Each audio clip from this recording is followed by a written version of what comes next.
मध्य प्रदेश में अब राजनीति की गर्माहट दिखने लगी है। मई की तरह राजनीति भी तप रही है और बयानबाजी लगातार जारी है। दीपक जोशी के कांग्रेस ज्वाइन करने के बाद तो जैसे खलबली मच गई भाजपा में। भाजपा की तरफ से तमाम तरह के बयान आ रहे हैं। कोई ये कह रहा है कि सिंधिया के आने की वजह से भाजपा काफी दूषित हो गई है, तो वहीं वरिष्ठ भाजपा नेता रघुनंदन शर्मा ने तो भारतीय जनता पार्टी की तुलना पांचाली से कर डाली। यानी कि ये क्या बौखलाहट है? आखिरकार एक नेता के कांग्रेस ज्वाइन करने से इतनी बौखलाहट और सुगबुगाहट भारतीय जनता पार्टी में क्यों मची हुई है? इसके बारे में अंदर खाने से ही तमाम चीजें निकल कर आ रही हैं। वरिष्ठ भाजपा नेता पूरे पार्टी को लेकर तरह तरह के बयान जारी कर रहे हैं और उनका यह भी कहना है कि पार्टी अब अटल आडवाणी पार्टी नहीं रही। यानी कि अटल आडवाणी के समय पर पार्टी की जो रीति नीति थी, जो सिद्धांत थे, वो सारे सिद्धांत सत्ता पाने के चक्कर में काफूर हो चुके हैं। भारतीय जनता पार्टी का दीपक अब कांग्रेस के घर में रोशनी फैलाएगा। यानी दीपक जोशी ने कांग्रेस ज्वाइन कर ली है और अब आज से वे कांग्रेसी हो गए। पूर्व मुख्यमंत्री कमलनाथ ने प्रेस कॉन्फ्रेंस कर उनके विधिवत कांग्रेस ज्वाइन करने की घोषणा की है।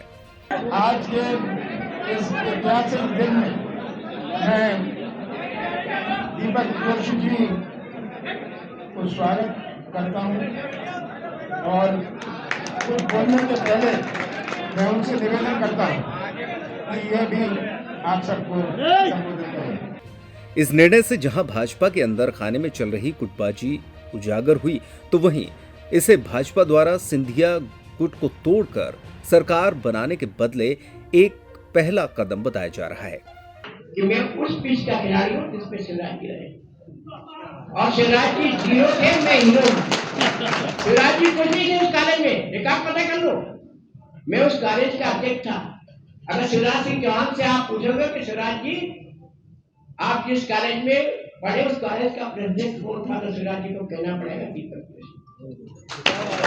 मैं शिवराज सिंह चौहान के पेश के भाव को जानता हूँ। कौन सी गेंद पे इसकी गिरिया बिखरेगी वो मैं अच्छी नहीं मुझे कमलनाथ जी मौका दे, मैं बुद्धि के मैदान में कांग्रेस के प्रत्याशी के रूप में अगर मुझे इशारा भी कर दे तो मैं 2-4 दिन में वहां से तैयारी शुरू कर दूंगा। इतना ही नहीं, नेता प्रतिपक्ष गोविंद सिंह ने भी एक कदम और बढ़ाते हुए मुख्य धारा से लगभग गुम हो चुके भाजपा नेता और अटल बिहारी वाजपेयी के भांजे अनूप मिश्रा को भी कांग्रेस ज्वाइन करने की सलाह दे डाली। दरअसल सूत्रों की माने तो पुराने भाजपाई भी दबी जुबान से ये कहते नजर आते हैं कि भाजपा अब अटल आडवाणी वाली भाजपा नहीं रही और सरकार को अधिक सतर्कता की आवश्यकता है। सरकार और संगठन को कार्यकर्ताओं की कामों को प्राथमिकता देने की आवश्यकता है, गंभीरता से लेने की आवश्यकता है। बहुत ही छिछले प्रकार से कार्यकर्ताओं की बात स्वीकार करना, अस्वीकार करना, तवज्जो नहीं देना और उनकी बात को गंभीरता से नहीं लेना, इसके कारण कार्यकर्ता दूर हो रहा है। इस घटना से यह तो स्पष्ट है कि भाजपा के भीतर सब कुछ ठीक नहीं चल रहा है। पूर्व विधायक भंवर सिंह शेखावत और वरिष्ठ भाजपा नेता सत्यनारायण सत्तन भी केंद्रीय मंत्री सिंधिया के भाजपा में लाए जाने से नाराज हैं और खुलकर बयानबाजी भी कर रहे हैं। उनका कहना है कि सिंधिया केंद्रीय मंत्री बनकर हवा में उड़ रहे हैं। उन्होंने भाजपा पर कोई एहसान नहीं किया है, वे अपने स्वार्थ के लिए भाजपा में आए हैं। तो वहीं शेखावत कहते हैं कि सिंधिया के आने से भाजपा की जमीन खोखली हो गई है और सिद्धांत पीछे छूट गए हैं। बहुत सारा मामला गरमाया हुआ है ज्योतिरादित्य सिंधिया के भारतीय जनता पार्टी में आने से। उनकी पूरी टीम साथ में आई, उसके बाद सरकार बनी, लेकिन इसके बाद जो पुराने और वरिष्ठ नेता थे उनको हाशिए पर डाल दिया गया।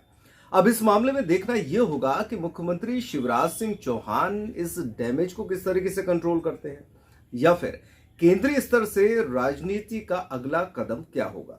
वहीं दूसरी ओर फिलहाल कांग्रेस और कमलनाथ फूले नहीं समा रहे हैं, लेकिन इसका कितना फायदा आने वाले चुनाव में मिलेगा ये देखने को मिलेगा। गाहे बगाहे इंदौर के कद्दावर नेता और भाजपा के राष्ट्रीय महासचिव कैलाश विजयवर्गीय का नाम भी प्रदेश के मुख्यमंत्री के तौर पर आता रहा है। इस घटना के बाद उन्होंने भी संगठन को आड़े हाथों लेते हुए गलतियां सुधारने की बात कही है। यानी कि अंदर खाने में उथल पुथल मची है और आगामी विधानसभा चुनाव के मद्देनजर भाजपा के लिए ये संकेत अच्छे नहीं कहे जा सकते हैं। अब देखना यह होगा कि केंद्रीय नेतृत्व इस डैमेज को कैसे कंट्रोल करता है अथवा शिवराज सिंह चौहान की सत्ता पाने के लिए अगली चाल क्या होगी। फिलहाल तो इस कदम से कांग्रेस फूली नहीं समा रही है, लेकिन इस घटना का चुनाव में माइलेज कमलनाथ को कितना मिलेगा और दिग्विजय सिंह की बयानबाजी कितना जुल्म उठाएगी, ये विधानसभा चुनाव के परिणाम ही बताएंगे। तो मध्य प्रदेश की राजनीति में लगातार भूचाल मचा हुआ है। दीपक जोशी को एक सीधा पत्र रघुनंदन शर्मा के द्वारा लिखा गया कि वे अपने पिता के बनाए रास्ते पर चलें और उन्होंने जो कदम उठाया वो गलत कदम उठाया है। तो वहीं दूसरी ओर दीपक जोशी ने बड़े ही खामोशी के साथ कांग्रेस ज्वाइन कर ली है। कोई बयान नहीं आया, कोई शर्त नहीं रखी। लेकिन अब इसका आगे का नतीजा क्या होगा?